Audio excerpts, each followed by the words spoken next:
The New England Patriots have added another playmaker for Billy O's offense and for Mac Jones to find in the end zone. Why do I say end zone? Because Mike Gesicki lives in the end zone. That's where he lives, and he loves to gritty up a storm once he gets there. Mike Gesicki is going to be a target at the tight end position for Mac Jones. And he's going to help this offense in the middle of the field. And it's going to be a great combo with Hunter Henry to see how they work off of each other. Hunter Henry in line. Hunter Henry in the slot. Mike Gesicki out wide. It's going to be an awesome combo at tight end. Mike Gesicki, what is he as a football player? I am a huge fan of this player. I've wanted him to go to the Patriots. I never thought it was a possibility until I saw him follow the New England Patriots on Twitter, which was funny enough, actually the way we knew he was going to the team yesterday. But I never thought it was a possibility because Mike Gesicki does not block. He's come out and he said, bro, I don't like to block. Basically. So usually tight ends that don't block are not Bill Belichick tight ends. But I'm glad that Bill Belichick has opened his eyes, and Bill O'Brien perhaps has opened Bill's eyes to the fact that a lot of tight ends do not block in this league. Travis Kelce. Mike Gesicki is a really talented receiver. Really talented.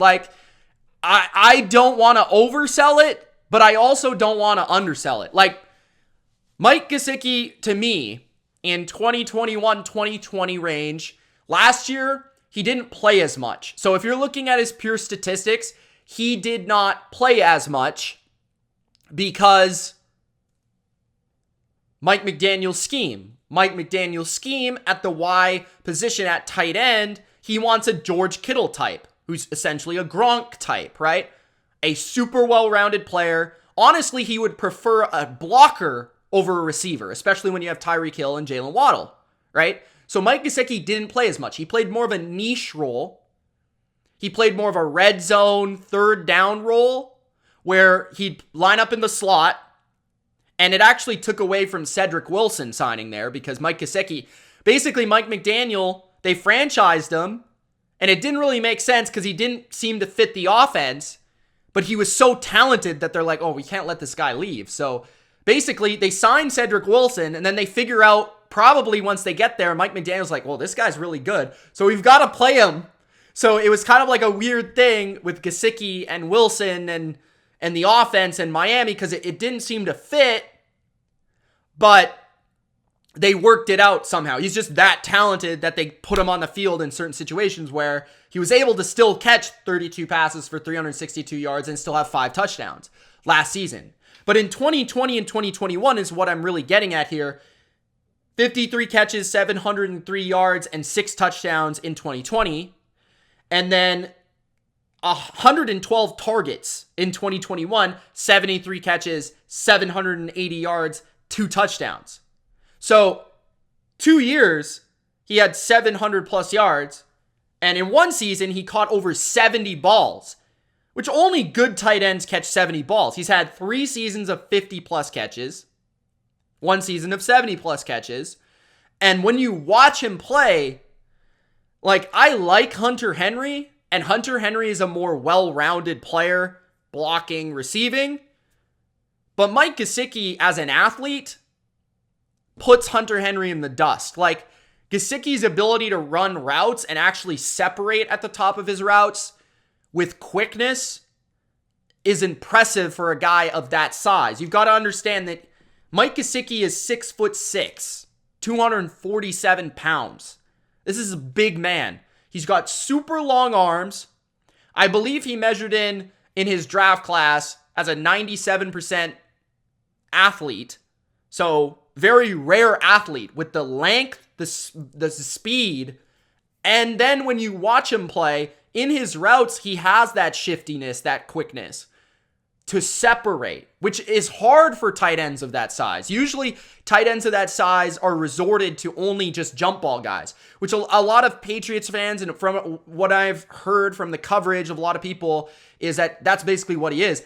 I disagree. I think this is a guy that actually gets open on top of making ridiculous catches because he's got huge hands and long arms, and he's basically uncoverable because when you throw him up the ball, he can make the grab wherever he is. Sidelines, inside, whatever, right? So, and this is a question I have about what the Patriots are going to do with their personnel.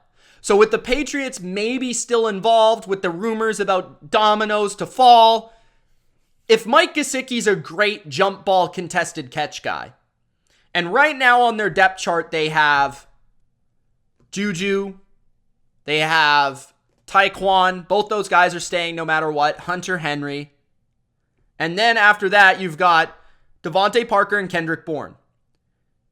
The guy that seems a bit redundant right now is Devontae Parker. Now, Devontae Parker is good. I would like to have him around. I think he still fits a role as the X receiver on this team. But if we're going to make another move for Odell, or for D-Hop, or for even Jerry Jeudy, or for a first-round receiver, does that mean Devontae Parker could be on his way out? Kendrick Bourne could be another guy given the contract, maybe. But do you, because Gesicki is so good at those jump balls, that do you want Devontae Parker and Gesicki in here? Now, what I love about this is Gesicki's cheap. It's a 1-year deal, a max of $9 million, but it's 3.5 guaranteed, 2.4 signing bonus. And what was reported, it was reported differently 2 different times. So I heard that it was 4.5. And then it's 1 year, 4.5, 2.4 signing bonus. So it was originally discussed as $9 million max value, 3.5 guaranteed. And then it was reiterated and kind of redistributed as 1 year, 4.5 million, 2.4 signing. If that's the case, this is an absolute steal and a half. Mike Gesicki was, if you guys can go back before he was a Patriot, whatever, he was like my underrated must-add tight end in free agency because he's undervalued. He's only 27 years old. He's a great receiving tight end. And to me, he's a top 10 option receiving the football in this league at this position. So I love the ad. I think you can tell. And I love it because it's another middle of the field weapon for Mac Jones. Mac Jones is a great middle of the field passer. I always talk about that. With Tom Brady, he was a great quarterback. He could throw it everywhere. He's the best of all time. But where was he at his best? In the middle of the field. When he had Edelman, when he had Welker, when he had Gronk, when he had James White. That's where he wanted to throw the ball. That's where Bill O'Brien wants to focus the offense, the middle of the field. Hunter Henry, Mike Gesicki, you signed Juju, right? So it only makes sense. He's also a massive upgrade to Jonnu Smith. One of the massive things that hurt Jonnu Smith was he also didn't block very well. So they didn't know what to do with him. He wasn't getting open, separating down the field. Mike Gesicki does that. He doesn't make contested catches. Mike Gesicki definitely does that. He's not a red zone weapon. Mike Gesicki does that. He has reliable hands. Mike Gesicki. Jonnu doesn't really block. Mike Gesicki doesn't either, so it doesn't matter, right? Hunter Henry can do most of the blocking. That's fine. And then you've also got a guy that you can split out wide who's still dangerous. He's still a threat to corners because he's 6'6" and he can still run, right? So Jonnu was just a weird fit because really what he is a yards after catch player. He's just a guy that you throw screens and you hand the ball off and you get him open and then he can do the rest. But you got to get him open. Gesicki gets open. And Gesicki doesn't have to be open to catch the ball. So he's way better than Jonnu Smith. And way cheaper. The other move that the Patriots made. I don't think I missed anything there. If you guys have any questions about Mike Gesicki, let me know. But I love the move, love the fit with Mac. Mac's had a good rapport with these guys that he can throw the ball up to, but I think he's been super undervalued. And he's also, last thing, played inside a Patriot offense already in his career where he's had a ton of success. His most successful seasons were in a Patriot offense under Chad O'Shea. Okay? So that's the last thing. Now, the other move that the Patriots made was CJ Board. CJ Board, they paid 2 years, a max value of $6.7 million. Given how good this guy is at his niche, there's probably some incentives to make the Pro Bowl or things of that nature. Tackles. CJ Board is one of the best special teams players in the NFL. The Patriots last year on special teams were not very good.